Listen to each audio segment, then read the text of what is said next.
Many people are keen to ensure they reduce their estate's future liability to inheritance tax by engaging in tax planning to reduce or mitigate the tax bill. The tax planning is a very important aspect, but it is just that, an aspect. In reality, there is much to be said for looking at this differently.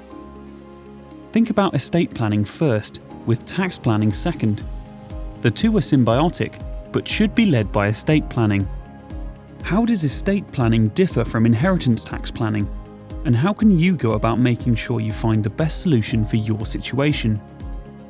Estate planning is about taking steps to protect your estate for future generations, not especially about reducing tax. For example, many people want to ensure their wealth and assets are protected for their bloodline. They want to protect against children inheriting part of their wealth, then in the future being subjected to a divorce or bankruptcy, and part of the wealth disappearing for the benefit of the ex-spouse. In the case of bankruptcy, this will be for the benefit of creditors. Making plans today to ensure wealth and assets remain in the bloodline and future inheritors are themselves protected is an example of estate planning. Any inheritance tax planning becomes part of the wider estate planning exercise. For many, this requires a delicate balance between the needs of the individual or couple today and the future well-being of their beneficiaries.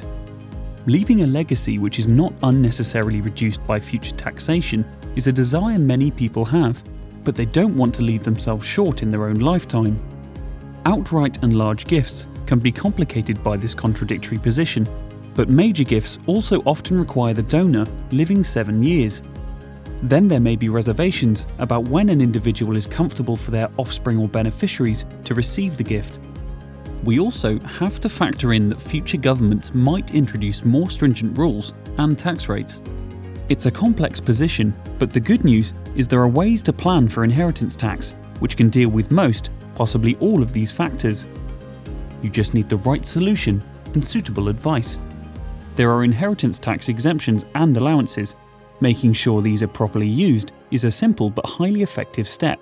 There are gifts, which can be made on a regular basis in a drip feed fashion. For example, every individual can make a gift of £3,000 per year, which is immediately outside of the tax loop. There are investment schemes, such as the Enterprise Investment Scheme, where the value of the invested sum is outside of an estate for inheritance tax purposes after just 2 years. Which of these or other possible tax-saving options work best for you will be dependent on your circumstances and wider estate planning. How you use these will be subject to a skilled appraisal of your situation, aligned to your wishes.